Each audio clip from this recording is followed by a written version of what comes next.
Welcome back. Subscribe and keep learning with us every day. Ready for another video? Let's go. A soldier was coming home after a long time away. He was fighting in Vietnam. He wanted to call his parents in San Francisco. He picked up the phone and dialed their number. Mom, Dad, I'm coming home, he said slowly. Then he took a deep breath. But I have a favor to ask. I have a friend who I want to bring with me. His parents were happy. Of course, we would love to meet him. They replied. The soldier then said, There's something you should know. My friend was badly hurt in the war. He stepped on a landmine. He lost one arm and one leg. He has nowhere to go. I want him to live with us. His parents were silent for a moment. They did not know what to say. Finally, his father spoke.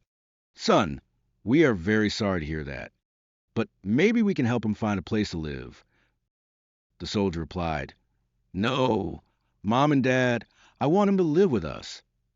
Son, his father said, you don't understand what you are asking. Someone with such a big injury would be a huge burden on us. We have our own lives. We can't let this change everything. He should find his own way to live. The soldier felt sad. He hung up the phone. His parents never heard from him again. A few days later, something terrible happened. They received a call from the police in San Francisco. The police told them their son had died after falling from a building.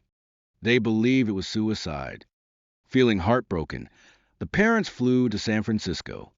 They needed to identify their son's body. When they saw him, they realized something shocking. He had one arm and one leg, just like his friend. This story teaches us something very important.